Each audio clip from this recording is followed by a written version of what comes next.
Ragazzi, 1, 2...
Brilliant criminals at the climax of their most magnificent effort. This effort began 6 months ago in Porto, where we were all aboard the ship for Africa. And they were my associates in a quest for uranium. An element not one of them knew the first thing about, except that they'd heard you could get dough for it. Big dough. Who? I mean, what do you suppose they are? Businessmen, does it matter? Well, if we're going to be on a small boat with them for weeks and weeks. I only said they might be fellow passengers. Harry, we must beware of those men. They're desperate characters. What makes you say that? Not one of them looked at my legs.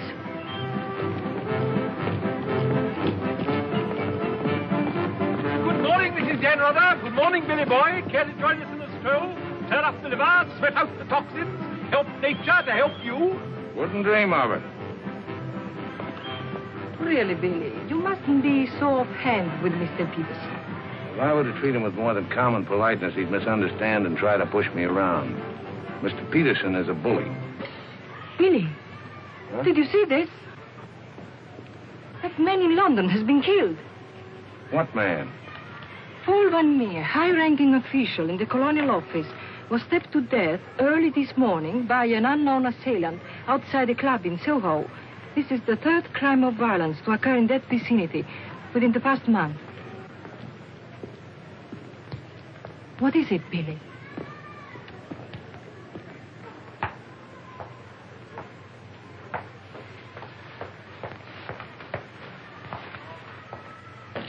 In heaven's name, Billy, say something.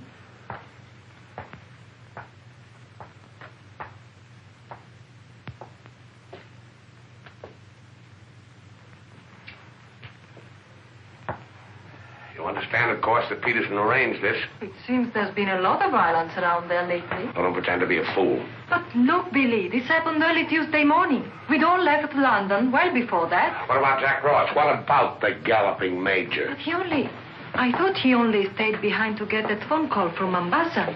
If it came through, he'll be here this morning. Well? Don't get so excited.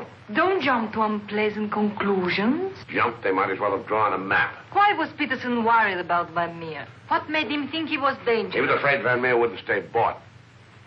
Afraid he'd get the wind up after we'd gone.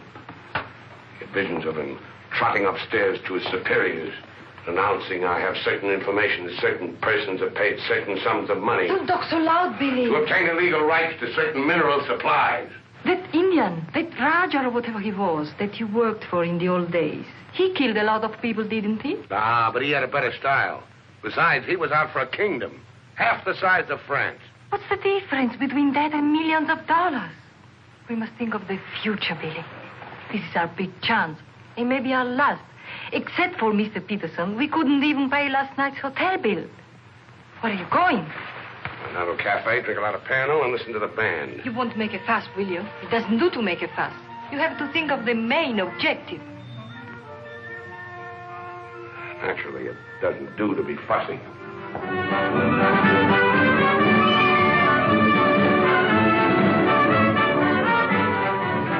It's your move, Gwendolyn. Glasses.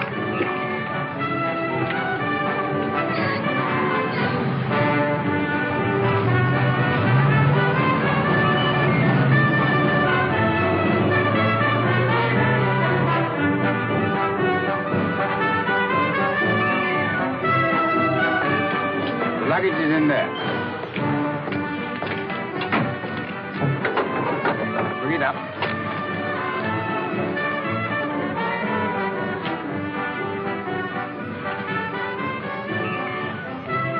Harry, look, the desperados. Shh. Not quite now, Convict Billy. Hard liquor before noon. I'm celebrating. Celebrating what? The safe arrival of the Major. He came galloping in a minute ago looking tired but satisfied. I take it his mission was accomplished? Yes, well, it's getting on for lunchtime, gentlemen. I'll see you later, Billy. Your move, Gwendolyn. Gwendolyn, it's your move. Oh. Check. Last. Are you sailing on the Niagara? Africa bound. So are we. Oh, my name is Chelm. This is my wife. How do you do? My name's Dannreuther. How do you do? Are your friends sailing too? The whole kit and caboodle. You're a very mysterious group, I must say. Really, Gwendolyn? How so mysterious? Well, for one thing, you all appear to be of different nationalities. It's your move, Gwendolyn. Check. I have a theory about you and your friends. Correction. My associates. As a matter of fact, I think you're doctors. Evil ones, I mean. You're going to the heart of the jungle where human life is cheap to perform ghastly experiments which require the sacrifice of thousands on the altar of science. You must excuse my wife. She has a very lively imagination. Check me. I don't know how you expect me to play a decent game when you keep talking all the time. Harry's been all out of sorts today. Usually he's a wonderful loser. Good morning, Mr. Dannreuther. I bring you the captain's compliments, along with the sad news that the sailing of the SS Niagara has been postponed. Now, look here. This boat is most definitely scheduled to sail at 2400 hours. Scheduled, Mr. Chelm, but not, I fear, destined to do so. The fella gone, or is the captain drunk? Oh, of course the captain is drunk. But the real trouble is with the oil pump. Well, it's not good enough. Simply not good enough. Quite right, sir. But you're putting it too mildly. The present oil pump is no good at all. Well, how much delay does this mean? Oh, to locate, bargain for, purchase, and install a new one will require, I should say, more than a day, less than a fortnight. Utter, hopeless inefficiency. Probably it isn't the oil pump at all. Just making it an excuse to hang about and pick up extra cargo. Guns or opium? I wouldn't be surprised if she turns out to be a smuggler.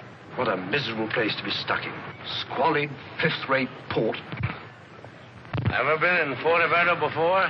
No, I don't know this part of the world at all. Oh, I thought not. Otherwise, you wouldn't be so upset about staying. Magnificent country. Ruins to visit by moonlight, fine stretch of beach. Back there in the hills, one of the few spots left in the world where you can get decent food and drink. It's called the Blue Pavilion. I insist you give me the pleasure of having dinner with us tonight. Oh, that's awfully kind of you, but... Us? You and your associates? My wife and me. The committee? Oh, Mr. Chelm, I want you to meet a friend of mine. This is the Galloping Major. The committee wants you to toddle round. Okay. Right away. I'll be along. Better toddle. I said I'd be along. They don't like to be kept waiting. I'll lay on a car. We'll meet in front of the hotel at 6. Arrivederci. Dannreuther. An American, I suppose. Anyway, I quite like him. Time. 24 hours in the day, 1,440 minutes for somebody else to get busy on the same idea as ours. We ought to have got the plane and flown out, as I said from the start. You remember I said it, O'Hara? My name is not O'Hara. It is O'Hara. You hear? Mr. O'Hara. Yes, Mr. O'Hara. But you remember I said it? I said we ought to take a plane. Time. What is time? Swiss manufactured, French hoarded, Italian squandered, Americans say it is money, Hindus say it does not exist. You know what I say? I say time is a crook. If we took a plane, we'd be there inside 15 hours. Instead of who knows where. I don't want any more talk about flying. The sky is for the birds. My feet are on the ground. Both of them. Come in, Billy boy. What's all the fuss about? No fuss, Billy. We're merely wondering what course to pursue in view of this unfortunate delay. Join the peasants in their revels. Go to church. Write your memoirs. Very funny. I like an associate of mine to have a sense of humor. Good laugh does more for the stomach muscles than 5 minutes setting up exercises. And now that we've had our moment of fun, and all the better for it, let's get back to the question. Doesn't this delay call for a cable to your friend in British East? Mustn't send cables. Can't you get it through your heads that the population down there has trained noses? They can smell a uranium deal like a cat smells fish. But aren't you afraid, Billy, that when our little party doesn't show up on the date you said, aren't you a teeny bit afraid that your friend might use this as an excuse to begin negotiations elsewhere? If my friend were looking for an excuse, you'd find a better one in the morning papers. What do you mean? I'm talking about the untimely demise of Paul Van Meer. I'm appalled, Billy. What an unwholesome opinion you must have of your colleagues to imagine that we... Look here, Peterson, you don't have to convince me of anything. You don't care what I think as long as I don't do anything about it. And I won't, unless you ever decide to sick that knife-happy little junkie on me. Watch yourself, laddie. Now, Jack, behave yourself. Sit down. For shame, Billy. I think you owe an apology to everybody in this room. And if you're half the gentleman I know you are, I'm sure you'll make it. As I was saying, Peterson, you've nothing to worry about. My friend won't pull out unless I tell him to. For purely venal reasons, that's the last thing I have in mind. Jack, give Billy a light.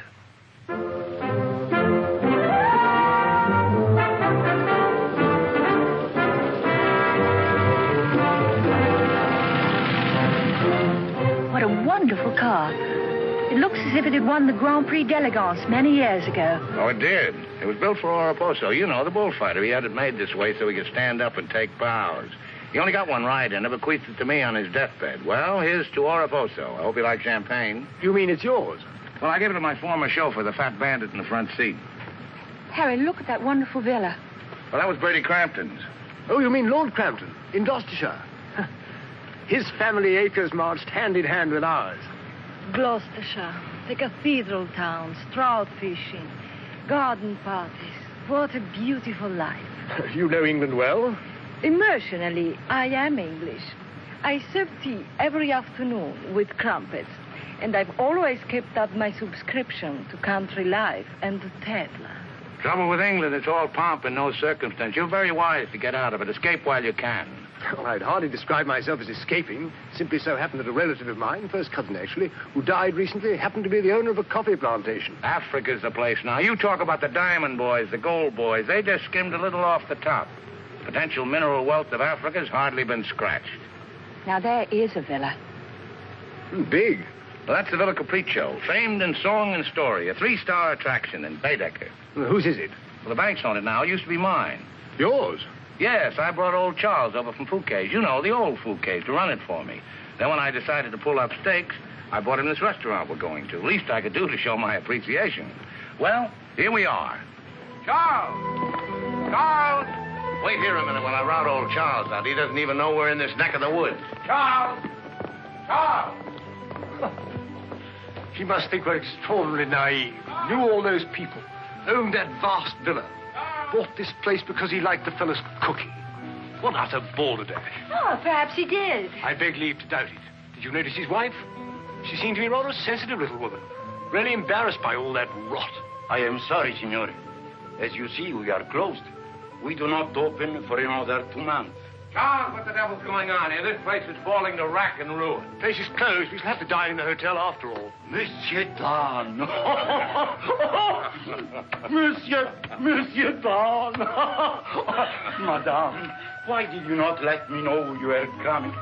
You did not say you were with Monsieur Dan. Nothing is close to Monsieur Dan. Good to see you again, Charles. It's been too long, Monsieur Dan. Not since the night you left the villa.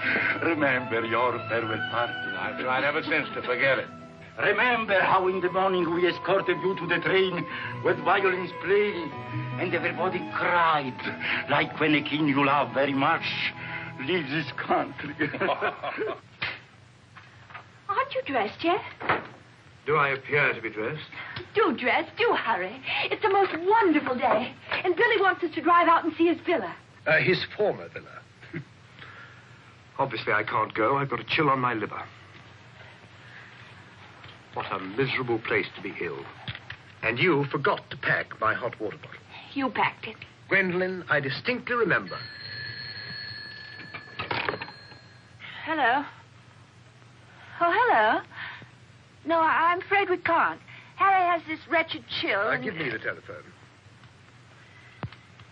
Chelm here. Yes. Quite. Absolutely. A hot water bottle. That's very, very good of you, old boy. Look here, Dannreuther, would you mind very much if my wife went alone? She enjoys this sightseeing sort of stuff, you know. Splendid. Splendid. I'll send her along. You know, Gwendolyn, nowadays, one simply cannot afford to dismiss people just because they're not one's sort. One has to try and bridge the gulf. After all, it's a new world we're going into. One's got to take it as one finds it. Face it. Use it. Master it.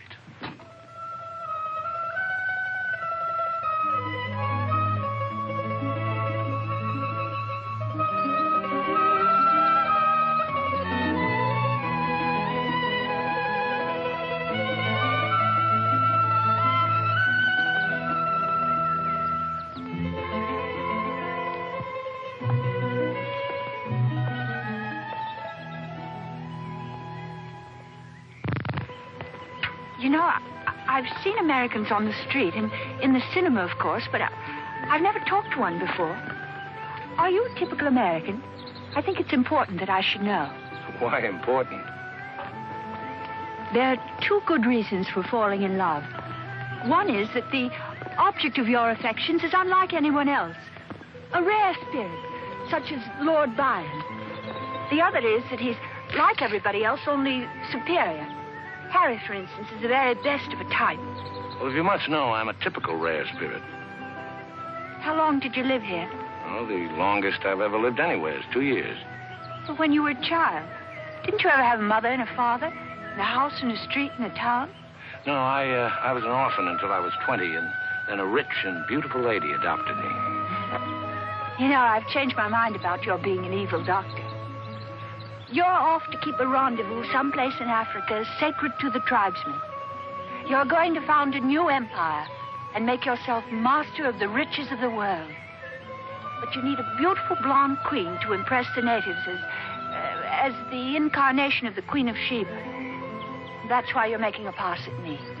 Am I? Of course. I don't generally go sightseeing with strange men. You don't believe that, do you? Well, I believe anything you say. Do you? Well, you shouldn't, you know. You really shouldn't. Mr. Chelm? Yes? It's I, Mrs. Dannreuther, Maria. Oh, come in. Tea for two and two for tea? Now, that's most awfully kind. You shouldn't have troubled, really. Billy told me you had a chill. Bit of one on the liver. 2 tarsal. Milk, of course. Of course. I feel I should like somehow to do him a good turn of some kind. You do? Well, naturally. Oh, I see. Naturally. I think it would be nice if you were able to do something for him. Help him along. Give him the benefit of your advice. Delighted, of course. For instance. Oh, something with business. He was very pleased with that tip you gave him on the way home last night about the gold shares. I've forgotten what I told him. What was it? I don't remember either. I was listening to your voice. I wasn't listening to what you said. You see, if you were helping him, it would be so much easier for us to be together a lot out there in Africa. Was he any headed for business? Why, he's simply brilliant. I wouldn't have thought it. But of course he is. You don't suppose I'd marry a ninny, do you? If you imagine that Harry's simply going to Africa to plant coffee, you're very much mistaken. In point of fact, coffee is the least of Harry's interests. In point of fact, the land he's acquiring is extremely rich in certain minerals.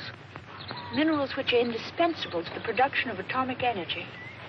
Harry's land simply teems with uranium. Wouldn't surprise me to see him become the uranium king.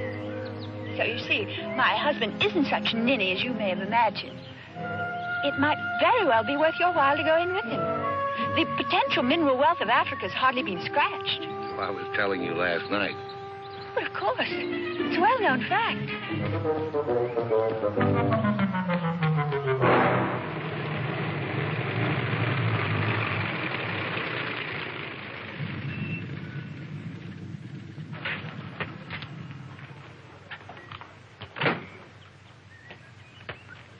Billy boy. Had a happy day? Very. I'm so glad. What an attractive woman Mrs. Chelm is. Is that what you called me over to tell me? Who are the Chelms? They're English going out to British East. They have a coffee plantation. Any money in coffee? No, but there's a type of Englishman goes off to coffee plantations without caring whether there's any money in it or not. Relatives leave them coffee plantations and they go out to them. But why this sudden interest in the Chelm? I'd just like to know who's making friends with my friends.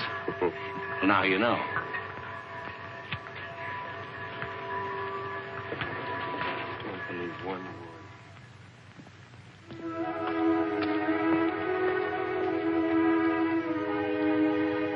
You know, if I ever leave you, it'll be for someone of the type of Harry Chelm. Well, bully for you. I suppose that type of Englishman is like a story I once heard. An English gardener in England was showing some Americans one of those wonderful English lawns. And of course, they wanted to know how to make a lawn like that. And this English gardener said... He said all you have to do is get some good grass and roll it every day for 600 years. I heard that story before you were born.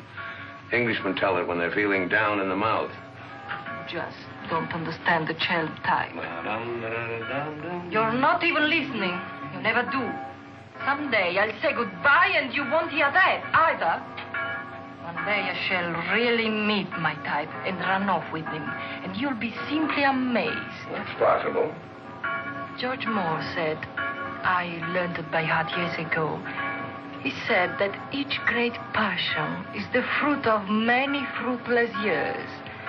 Judge Moore was a very distinguished English writer, you know. Except that he was Irish.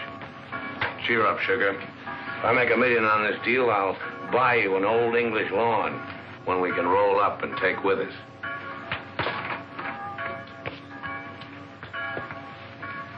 Billy, good morning. What's our wide-eyed Irish leprechaun doing outside my door? Why do you always make jokes about my name, huh?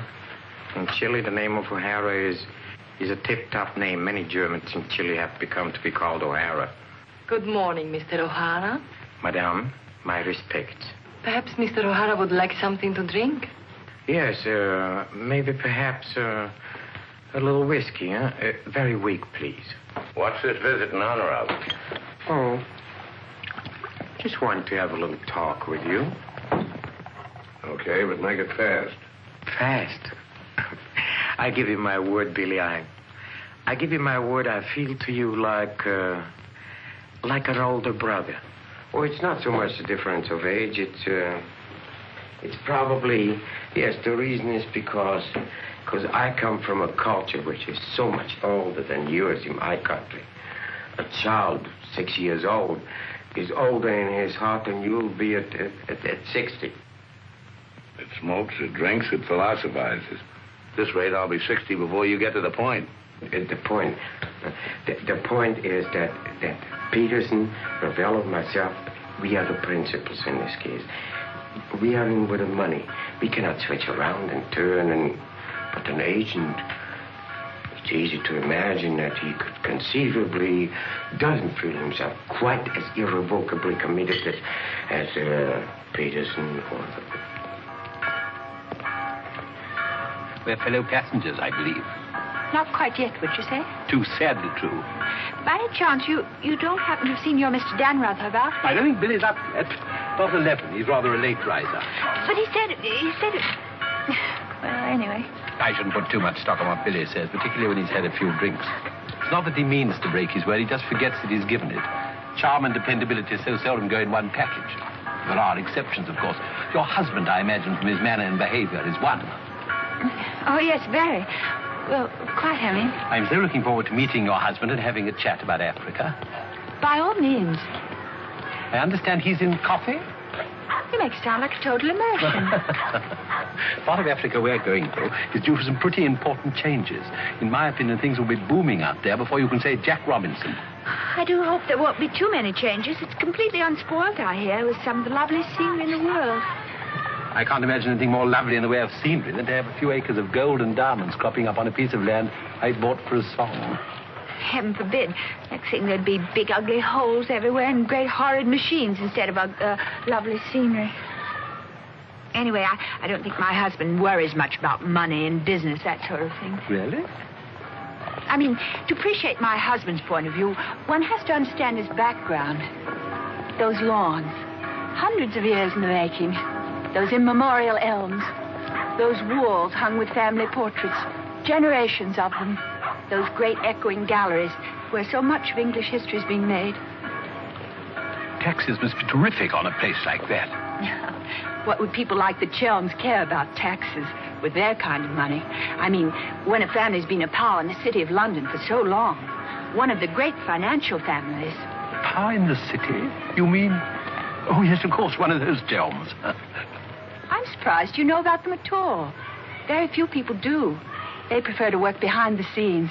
I find it rather hard to believe that a man in your husband's position would go to Africa just for the coffee planting. You're very quick, aren't you? In point of fact, he isn't. In point of fact, he has a very special reason. So I suspected. It has to do with sin. Sin? Since the war, my husband has been almost exclusively concerned with spiritual values. He feels that if he can get away there, in the heart of Africa, he will come face to face with essentials. He wants to work out the problem of sin. Sin? Why, yes, of course. Isn't that what we're all most concerned with? Sin? Gwendolyn, what are you doing here? I thought we were supposed to meet on the beach. Harry, I want you to meet Mr... My name is Peterson. Been having the most delightful talk to your wife. She tells me you're interested in spiritual values. I myself am vastly Harry, concerned. we'd really better be going. You'll excuse us, Mr. Peterson? What have you been telling that man? Oh, nothing, Harry. He got onto the subject of religion, and I just happened to mention that we usually go to church on Sunday. Billy, I think it is high time you take stock of yourself. Can you truthfully say about yourself, I, Billy Dannreuther, have acted fairly and squarely to my associates, huh?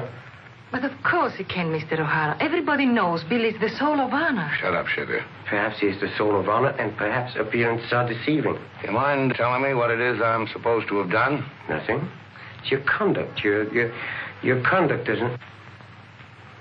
Your conduct does not inspire confidence, and confidence, Billy, is the most important necessity in an undertaking of our kind. One may be completely innocent, but if one's actions invite suspicion, one might as well be guilty. To be trustworthy is not more important than to seem to be trustworthy. Billy, have you done something you shouldn't have? Tell me, Billy. Tell me the truth. My conduct. Who do they think I am, their hired man? But you are, you know. You are the hired man. How good and kind of you to remind me. How good, how true, how kind.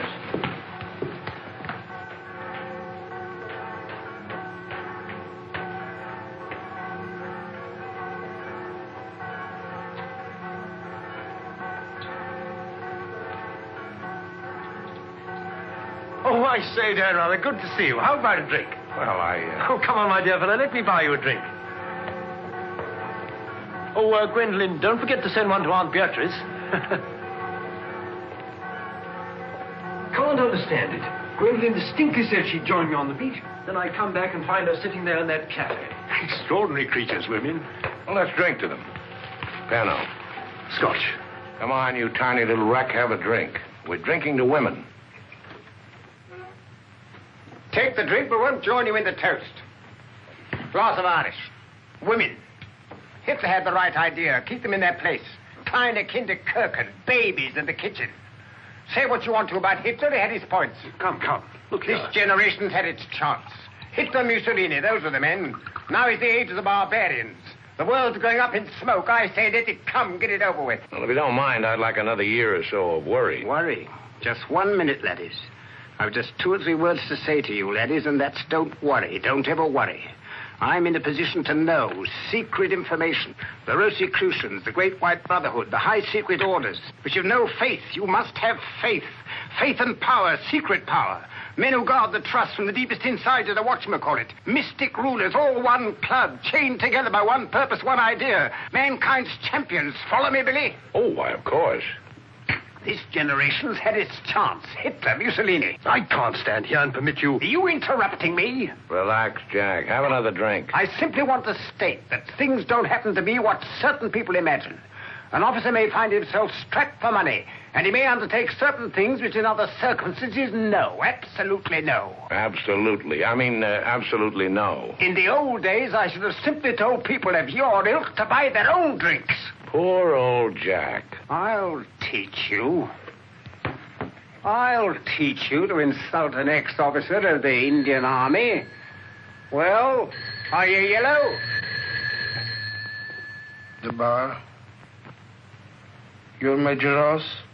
Right. Ross here. Right. Right again. Come along, the committee. Saved by the bell. I've never heard such rot in my life. Sin. Oh, sin. All I could do was to keep a straight face. No, I'm certain of it now. These are 2 very clever and dangerous antagonists. Sit here and help me close. But how could they possibly know what we're up to? Great interests like the Chelms have ways and means. Yes, and I'm convinced they're out to get us even before we get started. We must get ahead of them. Time has entered the picture in a new way. Never forget the time factor, gentlemen. It always enters the picture in the end. I'm sending a cable to London. I want full information on those Chelm interests. British Africa, too. Check up on his interest there. Every time the plane lands, I'll try and reach you by telephone. Keep me informed of the latest development. Dannreuther, that lying, swinish, rum-swilling double-crosser. What pleasure it would give. No, you can't at the moment. We need him. Right now, we need that swinish, lying double... Did I hear my name? Rub-a-dub-dub. 3 men in a tub. Tub? Oh. Been a change of plan, Billy boy. You and I leaving for Africa. How's that? You and I are flying to Africa by the next plane. Oh, what's happened, Peters? Must be something important to get you on a plane. Perfectly simple, Billy boy. The trouble with the oil pump and the general uncertainty about when the Nyanga will sail forces me to sacrifice my personal comfort. I prefer to fly rather than run the risk of arriving too late. Well, there's also such a thing as arriving too early. What do you mean by that? Well, the land doesn't come up for auction for a couple of weeks. My friend can't make his move until then. If we sit around British East all that time, somebody's going to start wondering who we are and ask questions. Is that your real opinion, Billy, or are you just looking forward to a long sea voyage with the attractive Mrs. Chelm as your companion? Or perhaps you have even other reasons. Such as? That's for you to know and for us to find out. You'd better get your packing done.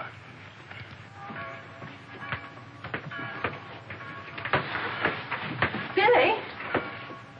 Where are you going? Off to Africa, flying. Just like that? Weren't you even going to kiss me goodbye?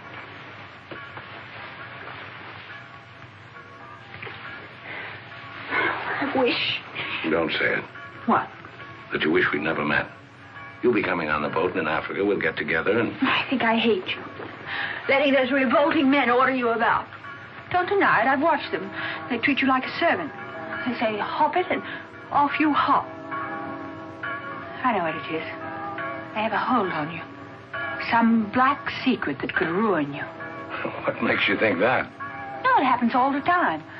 My old Spanish nurse told me that half the people in the world would be ruined at once if everyone told what they knew. But couldn't you let them done away with? I mean, you must know plenty of people who could bump them off. It probably cost a good deal, but it'd be worth it, certainly. Well, it's not impossible, except that afterwards I wouldn't have any money. This way I stand to make a lot.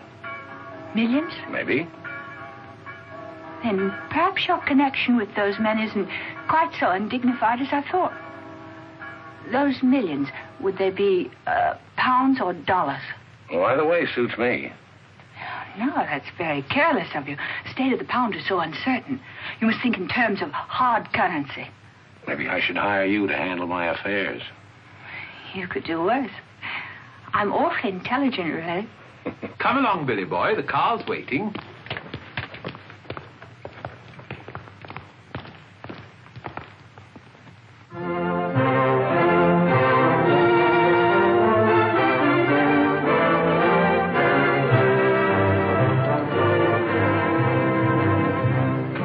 Get faster than this, we'll miss the plane. Press on! Press on!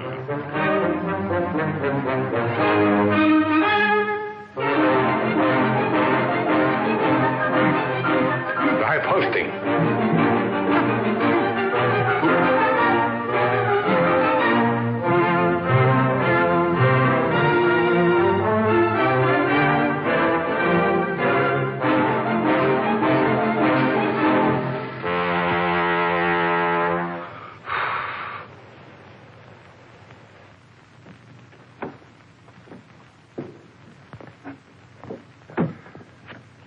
Bisogna spingere. Push, push.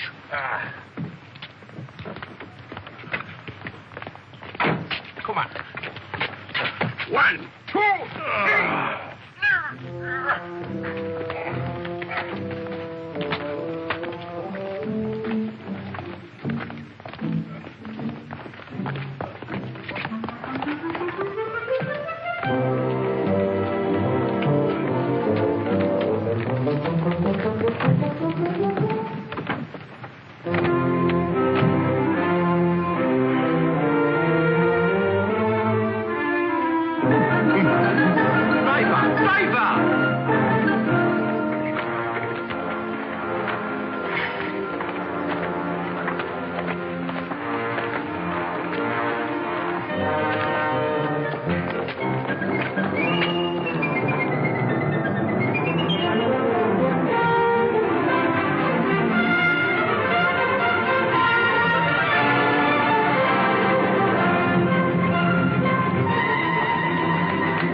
beautiful car. You did that on purpose. What? You planned it that way. I know what you're up to. I know everything. I know about the uranium on the Chelm's land, the Chelm interest in the city of London. The what? You heard me, the Chelm interest. I take it your information comes from a reliable source. It does, from Mrs. Chelm herself, in fact. Ah, magnificent. Simply magnificent. You must pay me back for the loss of my beautiful car. If you weren't a benighted jackass, if you could see as far as you could spit, you'd know there's no such thing as a Chelm interest. You'll have to do better than that, Mr. Dannreuther. Very much better than that. Don't believe me. Check with London. If you find out he's anything more than a down-at-heel Gloucestershire squire, you can have my services for nothing. You mean Mrs. Chelm is an unqualified liar? Well, let's say she uses her imagination rather than her memory. You will make restitution. We know, Mr. Dan, either the money or a new car. Why, you fat bandit, I gave you the car in the first place. How I came by it is beside the point. The fact you gave it to me doesn't make it any the less mine. Shut up. That's right. Threaten me. It is not enough that you destroy my beautiful car. Now you... my beautiful car.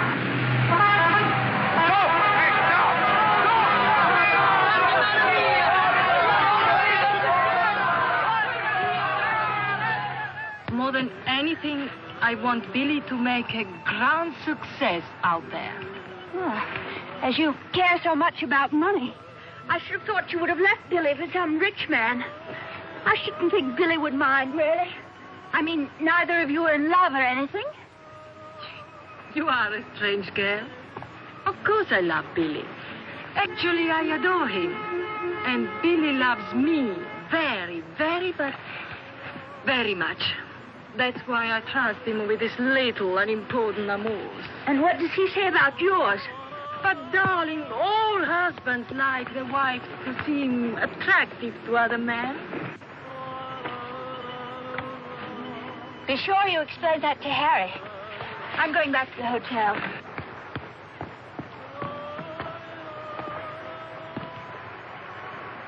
This is Dannreuther, Maria. I'm afraid, I have some shocking news for you. The boat is not going at all? There's been a terrible accident. Your husband's car drove over a cliff. The people on the bus saw it fall into the sea. It seems almost certain that... What is it? What are you trying to say? He's saying that Billy is dead. It's become necessary to redistribute the stock in our company. Stock. What good is the stock now? We can't deal with Dannreuther's friend. Not without Dannreuther.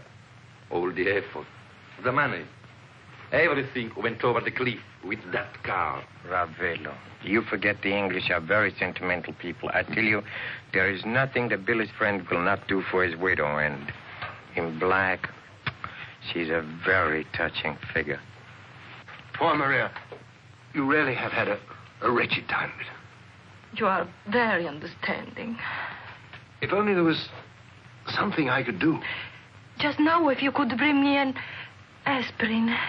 I have a headache. Don't move. Just you wait there. I'll be back in a moment. Mussolini, Hitler, and now Peterson. A great man, a great loss. I'm going upstairs and reading my Bible. Why all the gloom? Maria has a headache. What's the matter with you? Go away.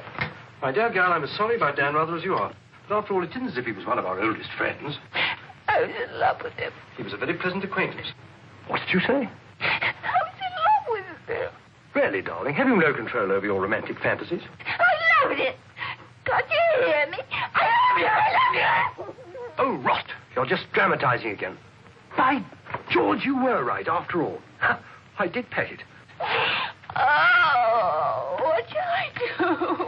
I feel so I were down. He's dead. He's dead, and I'm left in a fool like you. I tell you what to do. Have a bit of shut-eye. You'll wake up in an hour feeling your old self again, and there'll be no more silly stories about falling for a middle-aged roustabout. So? Oh, please go away. I'll just take these to Maria.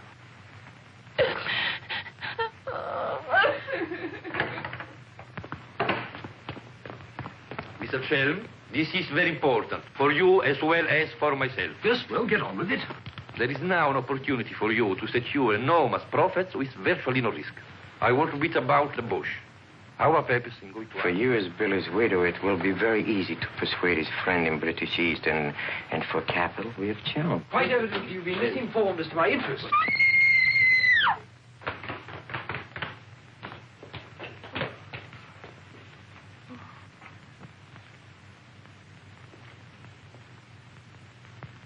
What's the matter with all of you? Somebody dead? Car, it went over a cliff. We thought you'd both been killed. Dannreuther, I'm delighted to see you're alive, but your wife is in a fainting condition. You mean you're not dead at all? Obviously, I'm not dead. I knew you weren't dead. I knew it. I counted 13 backwards 13 times. My old Spanish nurse said if you did that, a miracle would happen. And you see, it has. Ladies and gentlemen, I bring you the glad tidings. The captain is sober, and the SS Nyanga will sail at midnight.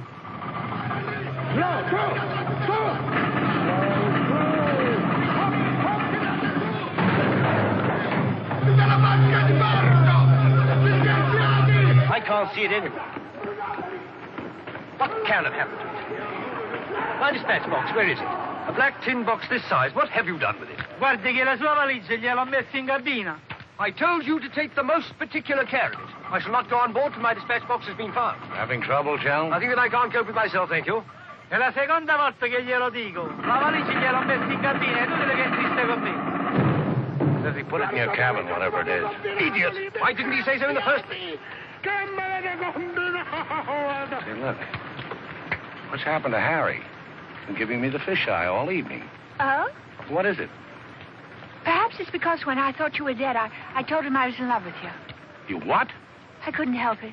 It made you seem less dead. And? Oh, he didn't believe me. He thought my nerves were upset. Sort of delirium. He thought it quite a joke. The idea of my inventing a love affair with a middle-aged roustabout like you. That's what he called you. Well, now that I'm back in the flesh, you'll begin wondering about that delirium of yours. I suppose seeing you alive is different from thinking of you dead. You're just great cooped up on that tub with a suspicious husband. Billy.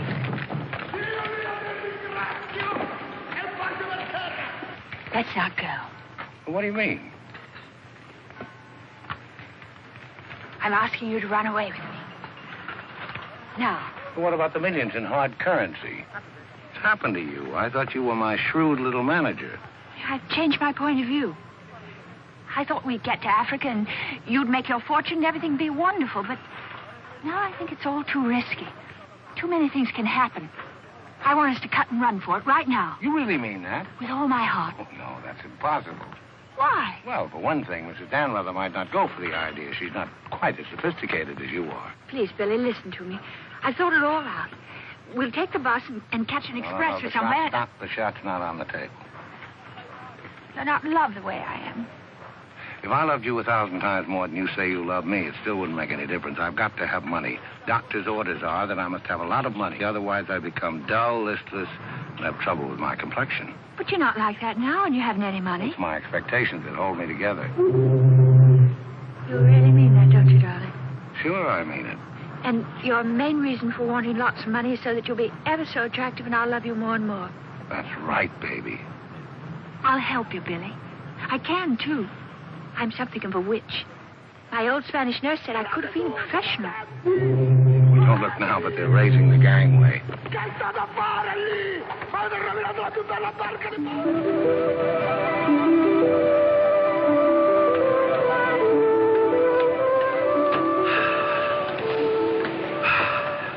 The air, ozone. What a pity we can't bottle it, gentlemen. What a fortune we'd make. Neptune's mixture. Now breathe deeply. Remember, every breath is a guinea in the bank of health.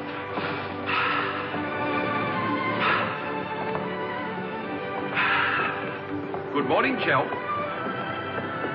Why, that's good. Very good indeed. I didn't know you were an artist, Mrs. Dannreuther. I'd hardly call myself that. I only dabble. The nose is not enough long. The ears are too small. Only has one eye. Now, come along, gentlemen. We must not dawdle. Blow the man down, bully, blow the man down. Blow, blow, blow the man down. Blow the man down, baby, blow the man down. Good morning, Mrs. Chelm. Let's hope she breaks her neck. Blow the man down, bully, blow the man down. Blow the man down, bully, blow the man down. Blow, blow, blow the man down. Blow the man down, bully, blow the man down. Give me some time to blow the man down. Mr. Peterson?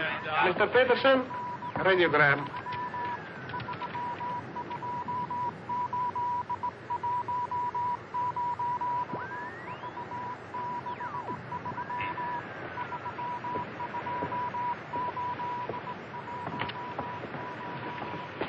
No Chelm Estate, Gloucestershire, stop. No Landa Gentry, Chelms. What do you make of that? He's not a Gloucestershire squire. Like Billy said. Just as I was beginning to take Billy at his face value. But if he's not what Billy said, then what is he? We are at sea again, gentlemen, in more ways than one. Mystery, more mystery. Billy is a liar. Heaven only knows what Chelm is. CID, maybe. You borrowed my thought. What to do? What to do? The time has come for direct action. You remember last night when we came on board? The fuss he was making about his dispatch box?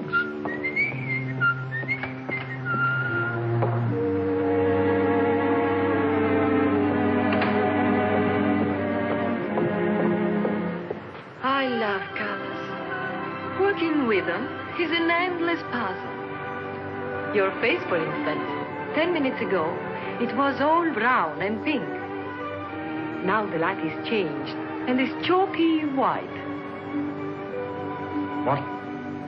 Tinged with green. Green? It must be getting rough. Just a little. Don't break the pose.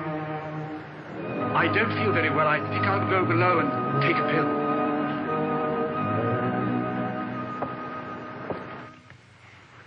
It's incredible. Harry Chelm is just Harry Chelm. nothing. Nobody. A ruddy refugee from Earl's Court. With a hot bottle. Look. And a letter of introduction to the secretary of the governor. The secretary, mind you. Disgusting. Purser! My box! A bit up and down, isn't it, sir? It's gone. Oh, yes, indeed. Major Ross took it. I saw him sneak it out of your cabin. I like to keep my eye on what goes on aboard the ship. Where did he take it?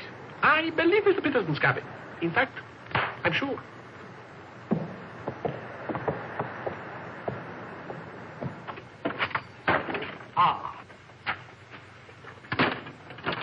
And now may I ask what explanation you have to offer? He forgot his hot water bottle.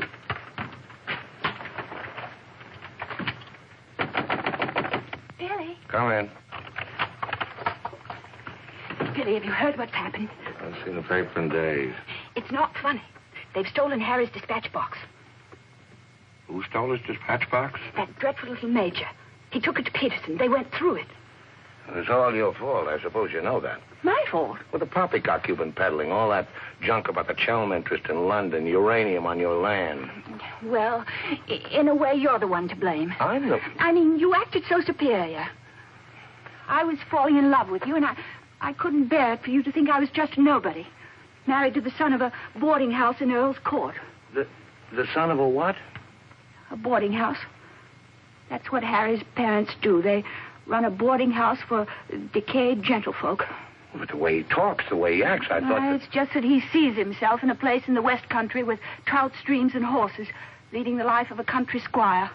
It's not his fault if people take it for granted that he has a place like that. He's never once said that he had. Well, country gent, son of a boarding house or whatever he is. I suppose I'd better get his box back. Oh, he got it back himself. Well, then there's no harm done. Except that Harry's gone to the captain. He's going to have them put in irons. He is what? He says that's what they did in the Royal Marines. Look here, Skipper, there's a perfectly simple explanation for all this. I happen to own a dispatch box which is very similar to Mr. Chelm's. When I didn't find it in my cabin, I asked Major Ross to see if it had been stowed away somewhere else by mistake. The Major found what he thought was my box in the saloon with some other luggage. The box has been in my cabin ever since we sailed. Under the berth. As soon as I saw the box, of course, I realized at once that it wasn't mine. I simply opened it to find out to whom it belonged so that I could return it to its rightful owner. I can't conceive why this gentleman should imagine I should be interested in a box containing patent medicines. I'm not a hypochondriac. Purser, tell the captain exactly what you told me about the box. Why, sir, you asked me whether I'd seen it, and I said it might be the one I'd seen being carried along the passage by Major Ross. You distinctly told me that you'd seen it being taken from my cabin. Oh, you must have misunderstood. You were rather ill at the time, if you remember, sir. That's all, Purser. He's been bribed. He's in league with these criminals. Just a case of a misunderstanding. That's how I look at it. Now, what about a little cognac? To wash away any ill feeling. I don't care for a drink. And let me assure you that this matter is far from settled. While rifling through my personal effects, I feel certain that you must have noticed I had a letter of introduction to the secretary of the governor. I suspect he'll be much more interested in what I have to say than this gin-soaked so-called ship's captain. You mind your tongue! Any more intells? The other one I put in irons. As far as I'm concerned, this is a close incident. You got your box back. Why don't you forget the whole thing? What possible interest do you expect the Colonial Office to take it? On the contrary, I expect them to show considerable interest in a gang of crooks who are trying to swindle the country out of vast uranium deposits.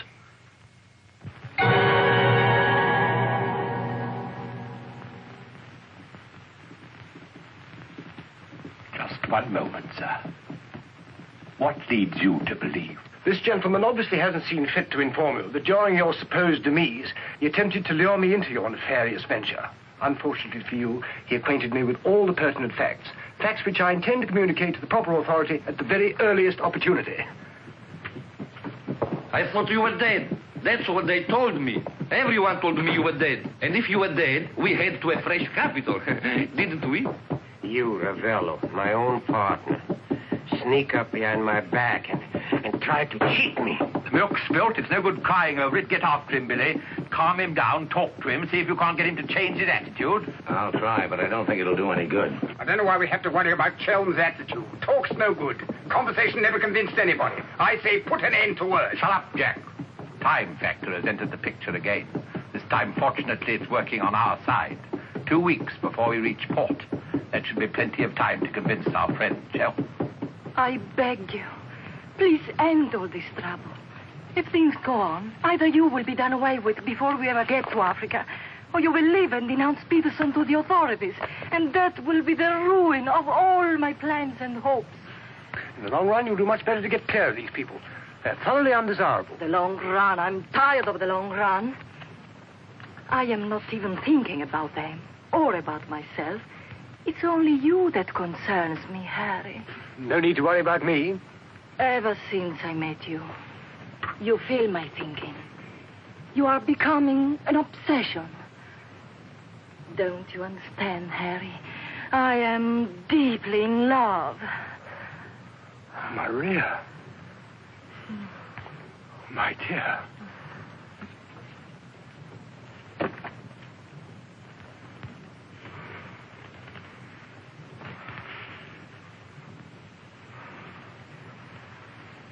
Only you could make a woman feel like this. All I want is to be in your arms, now and always.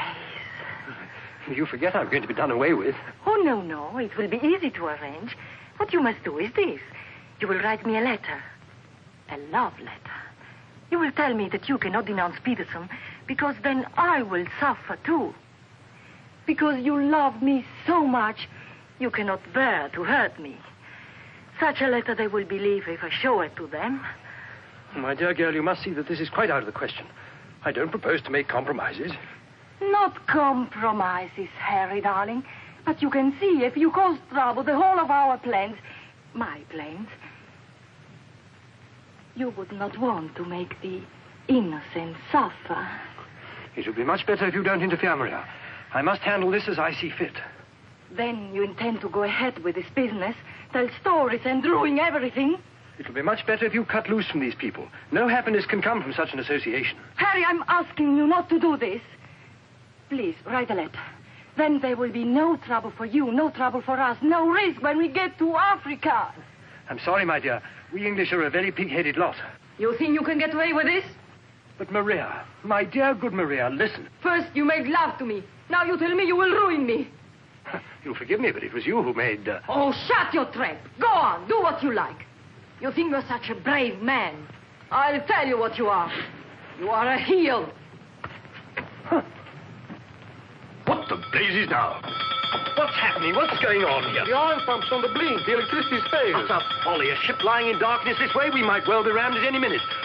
I'll tend to this myself. Which way is the engine room? The passengers are not... I'm sure your chief engineer will welcome the advice of an ex-officer of the Royal Marines.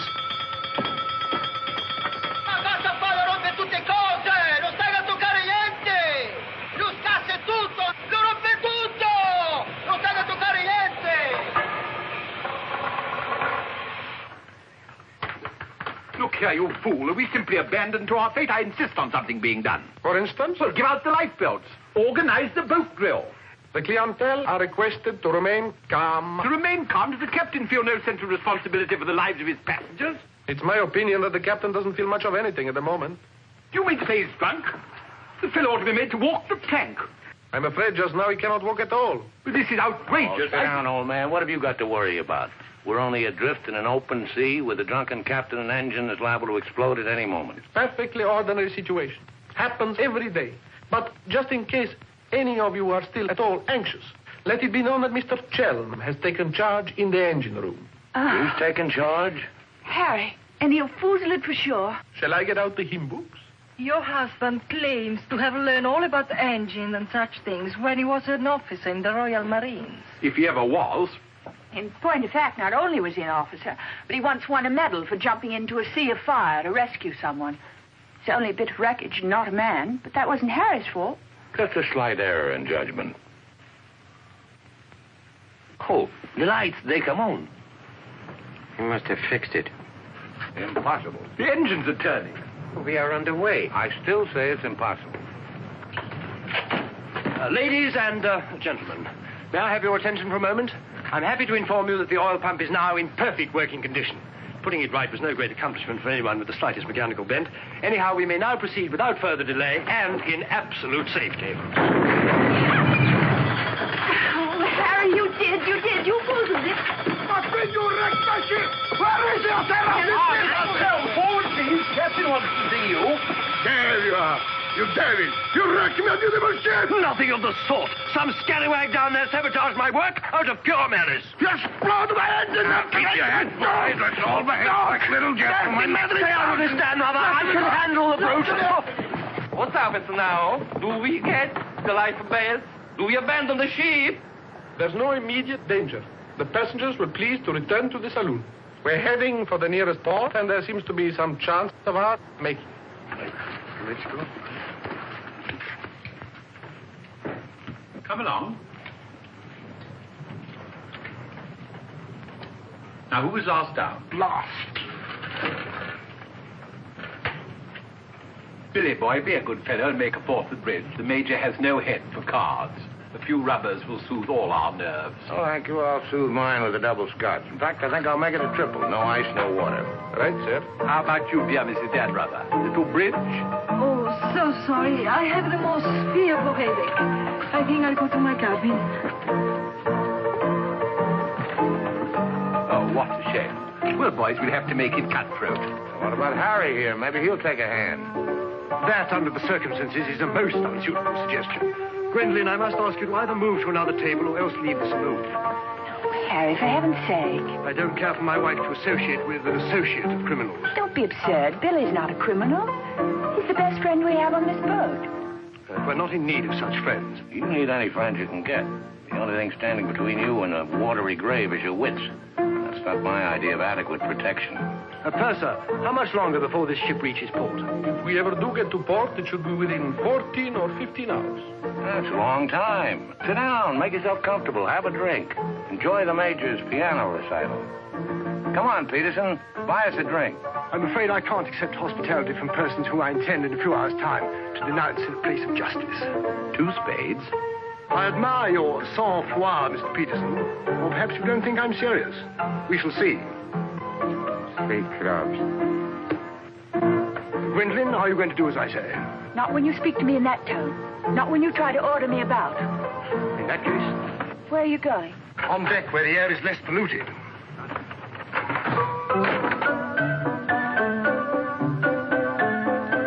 Sir, 4 tonics? I think you'd better go after Harry. Why should I? If he's going to be so childish and unreasonable. Take my advice, go to him, stay with him. I suppose you think we should keep up appearances. The loyal wife at her husband's side. No, Billy. I'm experiencing something that is rare and beautiful. And I shall not deny it, either by word or by deed. I love you. Let the whole world know it. I love you, I love you. Yeah, well, keeping up appearances isn't exactly what I meant. Then why do you want to send me tagging after Harry? He's being such a deadly bore tonight. Deadly, but not dead, not yet. What do you mean? They killed one man just because they thought he might try to get in their way. Now, handsome Harry here is certain to blow the whole thing wide open. They killed a man? Really? Who? Just a man. Well, for all Harry's being too tiresome and my loving you to distraction, I still wouldn't want to see him done in. He has some perfectly darling traits, really. I mean, like always remembering one's birthday. No, we simply mustn't let anybody murder Harry. Now, keep him in your cabin. Never let him out of your sight. Keep him under lock and key. Oh, Billy, that awful music. It's so loud. It comes right into our cabin. Peterson, tell the Major to soft pedal it. And while he's about it, he might change the tune. Oh, don't you like it? It's one of my favorites. I'm afraid he doesn't know any others. Do you, Jack?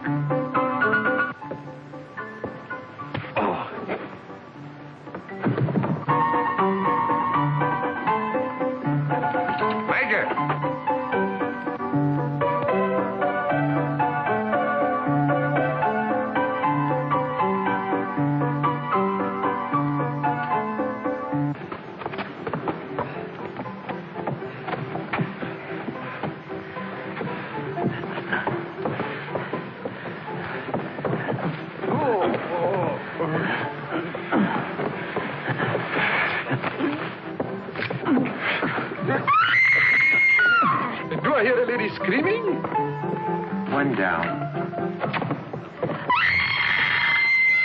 Captain! Captain!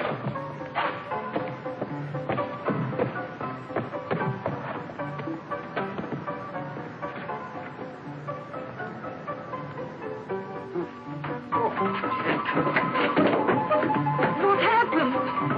Oh, Billy, all that screaming. I thought someone had been killed. Someone nearly was. Indeed, they were. Look at the Major. Better get a new act, Peterson. The curtain's going down on this one. Every time I turn my back, someone makes trouble. The passengers break the engine, they beat each other to feet, they throw each other overboard. That man attacked me. How you? You again! If I struck him, it was in self-defense. He came sneaking up behind me and tried to run me through with his sword. Is that true?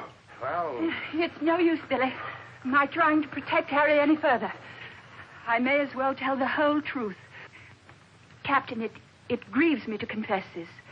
But in point of fact, my husband has an illness of the mind. The medical word for it is paranoia. On occasion, he displays homicidal tendencies. The psychiatrists say it's because he believes people are plotting against him.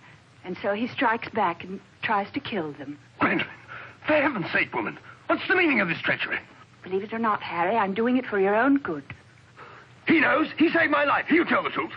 I wouldn't contradict the lady. You wrecked my ship! You tried to kill the passengers! But I never stayed first on the ship. That's why you're against me. Let me go. I'll kill a lot of you. I warn you, Captain. When I kill you... Poor Harry. It's awfully sad. We've tried everything to cure him. Take your hooligans off. How dare you lay hands on me? You hooligans. I'll have you put in irons. You'll be the ones in irons. Good. We'll have no trouble from you. Scum! Mongrels! I'll bring you to book. Every one of you. Every man jack of you. After all, it was the only solution.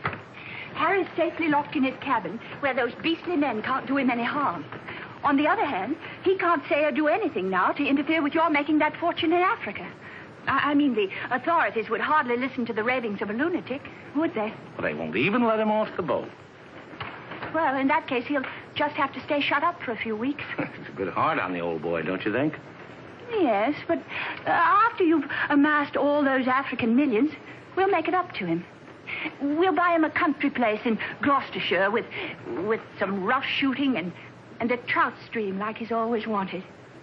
Maria will marry him, perhaps. She seems to have a very real feeling for English country life. And everybody lives happily ever after. Especially us, Billy. There's no abandoned ship. What's going on? I believe, sir, that we're sinking. What? Station, everybody. Look like this. We're sinking. Harry! Harry, open the door! You must! The ship's sinking!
Across him out there. He's a strong swimmer, isn't he?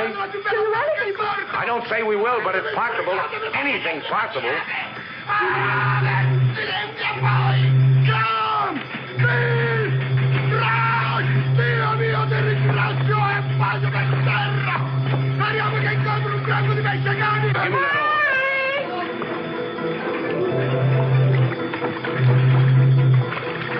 Harry!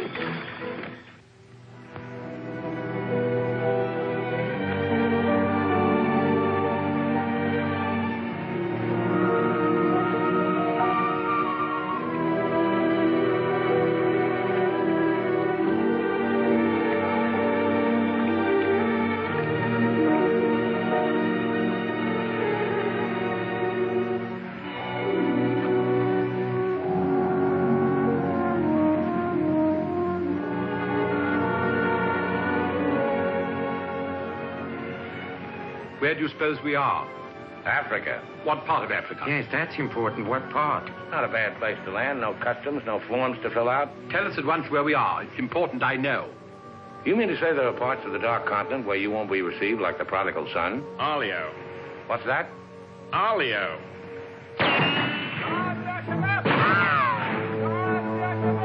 Better get down, everybody. Oddio, mamma mia! Adams! Oddio, mamma mia! Get rid of your passports, boys. Mrs. Chelm, Billy boy, my identity must remain a secret.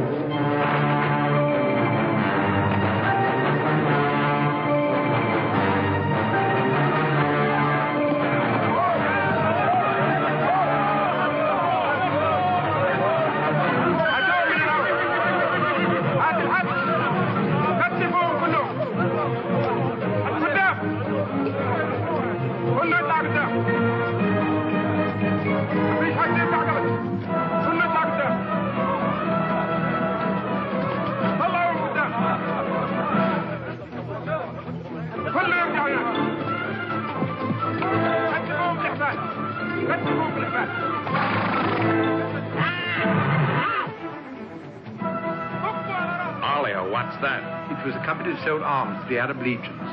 Wait a minute, that rings a bell. Some of the equipment we sold them was defective. Been too long under the water in the Gulf of Leyte. The Arabs claim they lost the war because of rusty guns and dud ammunition. For heaven's sake, be quiet. If you go on like that, I'll see you drawn and quartered. Are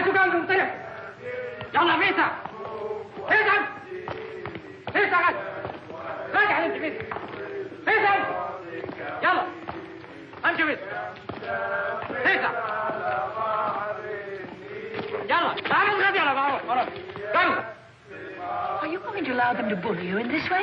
Why, it's simply... Shocking. Harry wouldn't have let them do it. He had a sense of dignity. I have a sense of survival. Billy, what is going to happen? Do you think they will torture us? Just let them try it. I'm a British subject. I wouldn't say it too loud.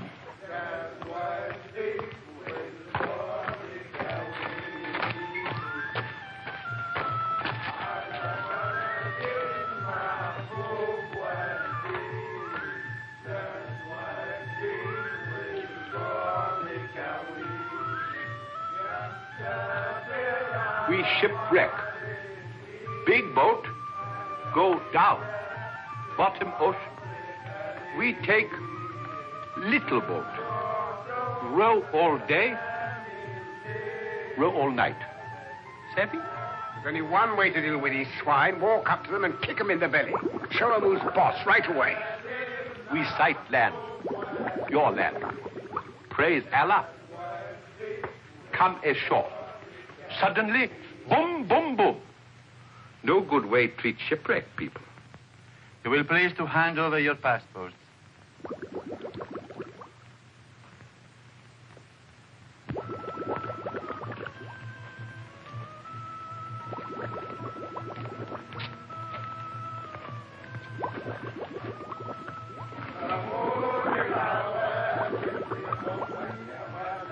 There seem to be 4 missing.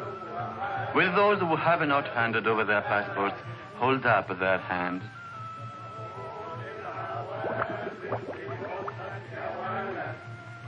All left on board ship, Your Excellency.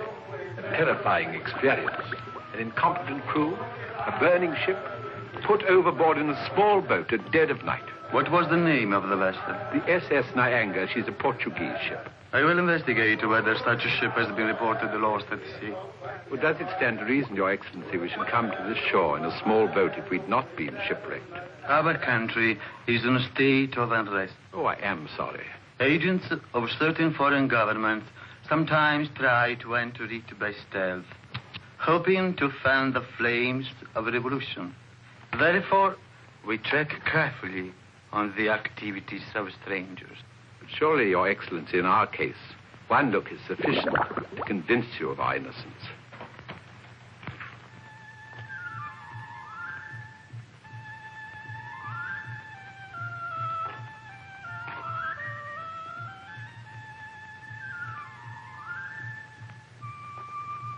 No. One look is not enough.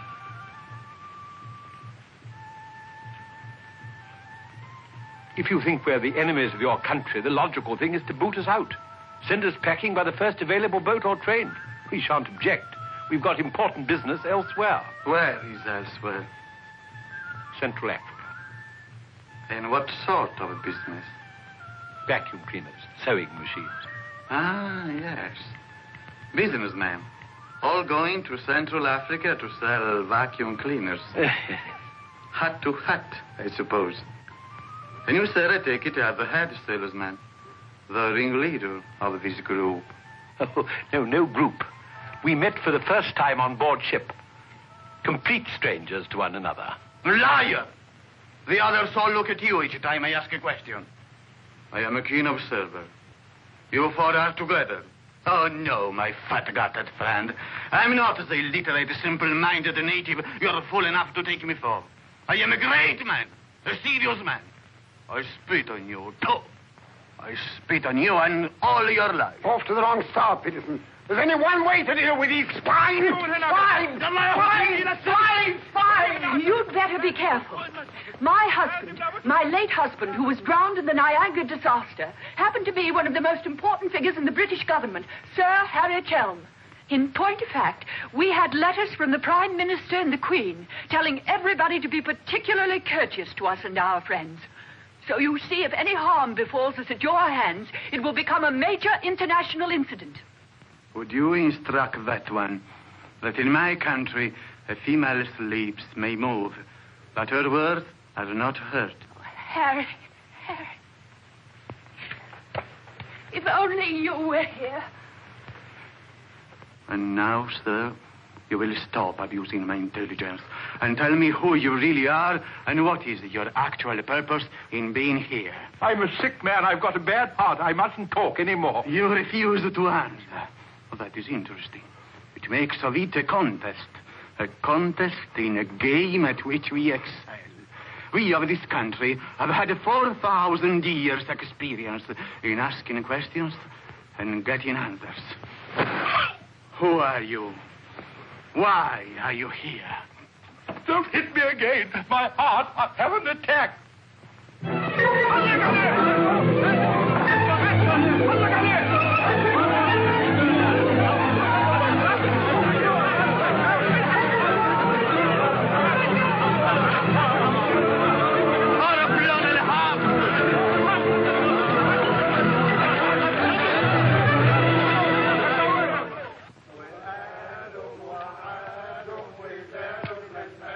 Billy's led a thoroughly decadent life. Must say, I thought he had more backbone than that. Backbone. Either you have it or you haven't. You see the beating I took at the hands of that great ugly brute without even flinching. Billy was crazed with fear before they even laid a finger on him. Tell me more about Rita Hayworth. You really know her very well? Do I know Rita? Do I know her? I'll give you a letter of introduction. She'll fall an immediate victim to your charms. You really think so? Oh, but certainly a man like you, suave, intelligent, darkly handsome. You have everything, Ahmed, except money. And if you'll listen to me, a boat will be placed at our disposal, a very slow boat, so that Fat Gut's check will have plenty of time to clear. And you will trust me for your share? Does one man of the world ask another to trust his own brother? Oh, no, Ahmed. You'll give me a check for half. Your demands are very great under the circumstances. Why shouldn't they be? Fat Gut's my best friend.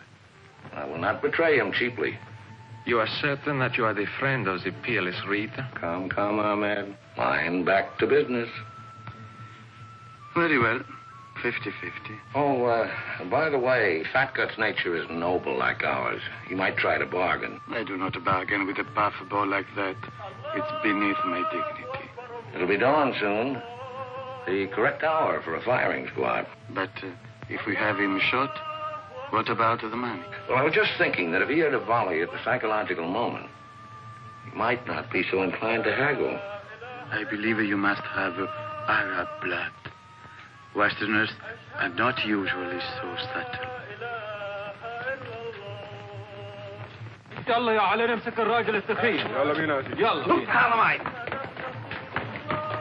Look, Halamite. Where you taking me? I won't go. I demand to see a doctor. Would you say that in Paris, among smart people, the Rolls-Royce or the Cadillac is considered more chic? Well, that's no problem at all. A man in your position should have both.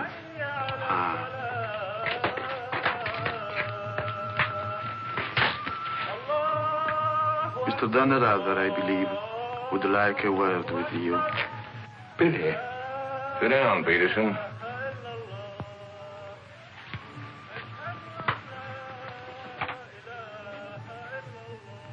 I've been talking to Ahmed here, and he's made the phone.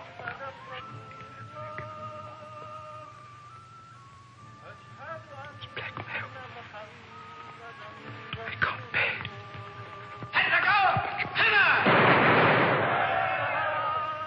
What was that? Paris, but it's execution day. Will he take a check?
That's right. I'd like to ask you a few questions, if I may. Oh, I'm sorry, not now.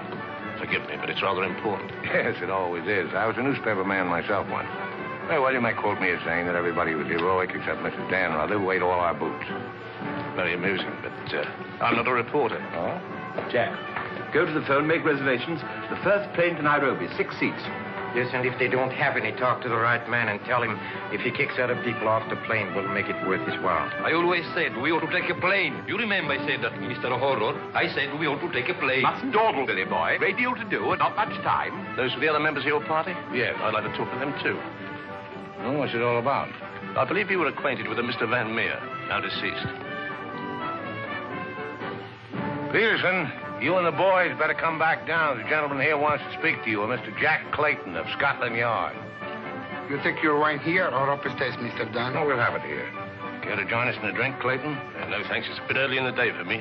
I read somewhere that a Scotland Yard man never accepts a drink from anyone he intends to arrest. Is that true, Mr. Clayton? Quite so. Mrs. Dannreuther? No, I'm Mrs. Chelm. This is Mrs. Dannreuther. Oh, how do you do? Well, I wouldn't dream of alarming you lovely ladies, so perhaps I'll have a glass of bubbly after all. Peterson, how do you do, sir? How do you do? Ravello. And, Mr. Horror. O'Hara, Julius O'Hara, delighted. No, I'm the one to be delighted. It had begun to look as though I'd never catch up with you people. That would have been a bit embarrassing. You see, this is the first time I've ever been abroad on an investigation. I've spent quite a lot of money. And my chief can be very sarcastic about the money one spends, particularly if you fail to deliver the goods. Mr. Clayton is presently interested in the Van Meer murder case. The Van Meer murder case? Oh, yes.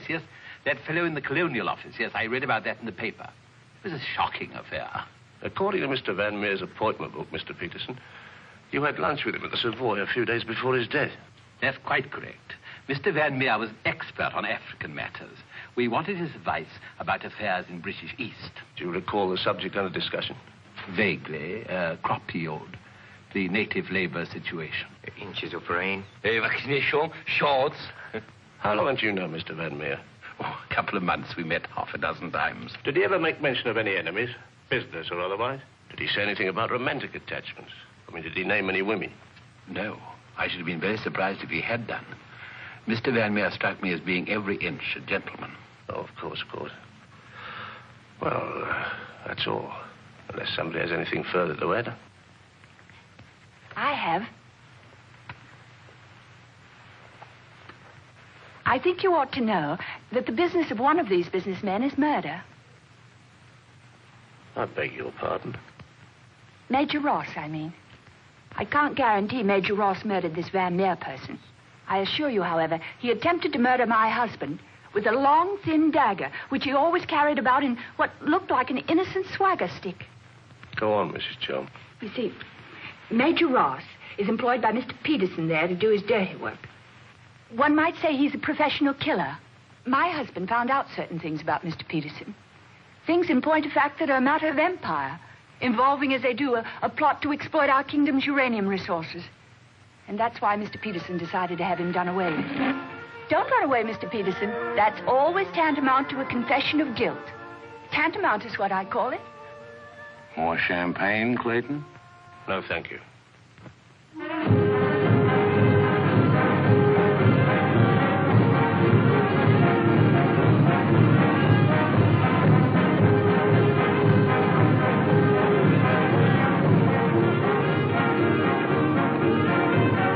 As I said before, very smart fellows indeed.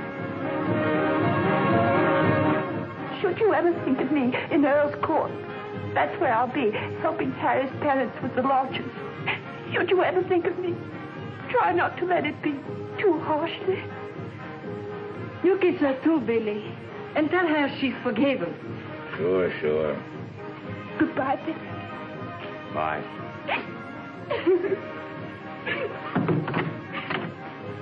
For Mrs. Chelm, just came on the ship's wireless. Oh, by the way, Mr. Dannreuther, do you know that your associates are all in the Hoosgow? Oh, not that I'm a bit surprised. I put them down as thoroughly bad characters, right off the bat. But then there are so many bad characters nowadays. Take mine, for instance. Hey! He's alive!